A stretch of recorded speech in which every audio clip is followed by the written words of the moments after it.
retired, and then we traveled a lot to see the kids. So I really had not a lot of communication with or contacts with the community.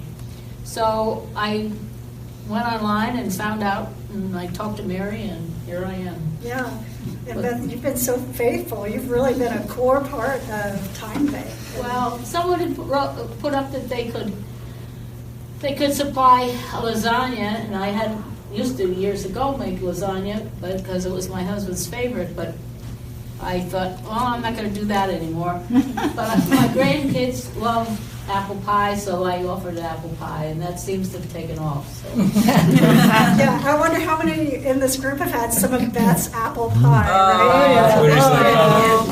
Where's the pie? Yeah, so maybe she's next the one to time. go to. Yeah, Apple for that. brownies, though. The apple brownies are just as good. They're a lot easier to transport from Yes. So since I thought of calling you this morning because the weather has changed, it's snowing this morning, it's getting cold, and I know I've seen that you also have offered to do knitting as one of your TimeBank things, but I also know that you need to update that because it's expired. I don't know if you know that. But that's a reminder to everybody that you should check your profiles and make sure that it's up to date, because things do lapse. And so Beth, it's time people are going to want to have things knitted again. You need to update that. So I was curious, just with your knitting, how long have you been knitting? How did you learn to knit? Have you ever taught people to knit? Well, I guess my mother taught me to knit. I don't know. When we were first married, I made my husband some ski sweaters and stuff like that, but and I didn't really knit too much when my kids were little. I sewed with my girls, but and some for my son. But then after I started acquiring grandchildren, I started to knit again. And so now I knit for the kids, and also I've knitted, whenever I have a destination, generally.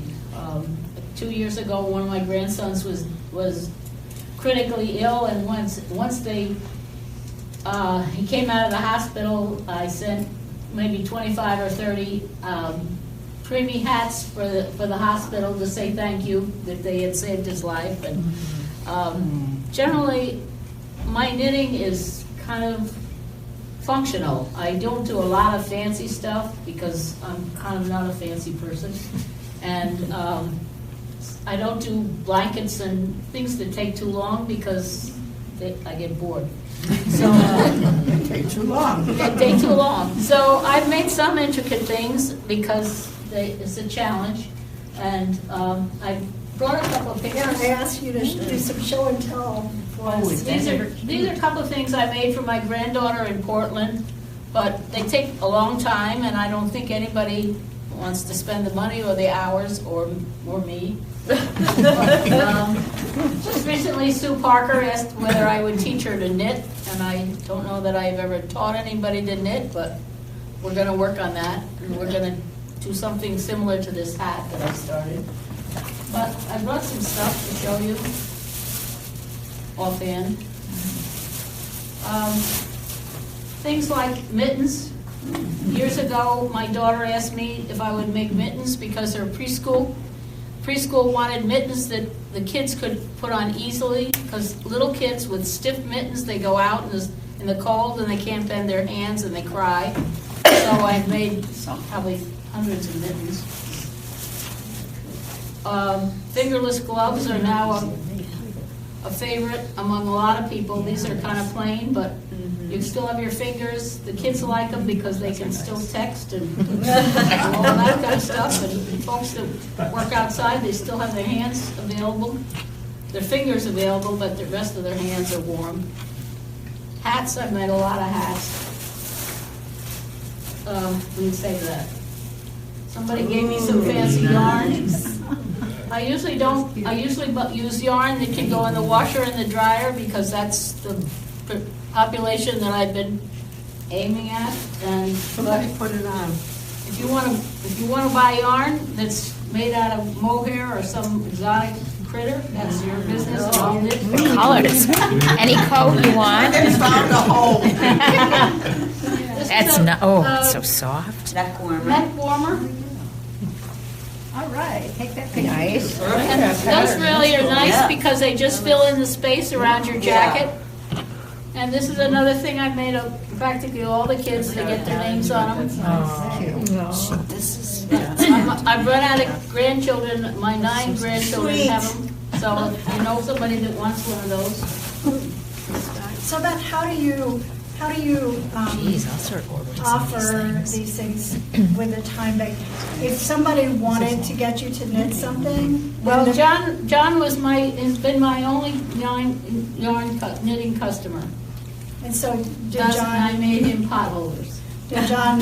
buy the yarn Well, And then- I had yarn, so he just paid me for the supplies? for the supply. Generally, people will need to choose their own yarn because it's very personal. Mhm. True. And then, how, because an exchange is based on the time that you put into creating something. that's pretty. So for a pair Oh, of look at that. mittens, what would the average kind of be for making a pair of mittens? Oh, 2 nights, probably 4 hours. Mhm. And then say for one of those stockings, if somebody wanted to get something like that for a Christmas gift for somebody. Probably about the same amount of time. Mhm. Is that a pot holder? Huh? Yes. It's either a pot holder or a Well, I never did any cables it. before, and I decided I would try it first on a pot Good idea. So I haven't done it on a sweater, a jacket, or anything, or a scarf, but Yellow's my favorite color. I know. The other thing I wanted to tell this group, I have one knitting project that's very, well, it's not that close to my heart, but I found out online about a group of women across country who knit replacement prostheses for women who've had breast mastectomies. And the commercial products are very uncomfortable, I understand. And so they knit these replacements and they, offer them whoever. Well, so I got started and I told a few people, and the people locally that I have given these to give me raving results. So if anybody knows anybody that would like to have one, they're more than welcome. And it's a word of mouth, and I don't need to know who the people are, the women are that would like to have these. I just need a name and a size that you want, and we'll go from there. Oh, that's neat. I've contacted my gynecologist's office, and they have somebody that knits for them. So if your doctor's office could use somebody that does this, that would be fine too. That's wonderful. Wow.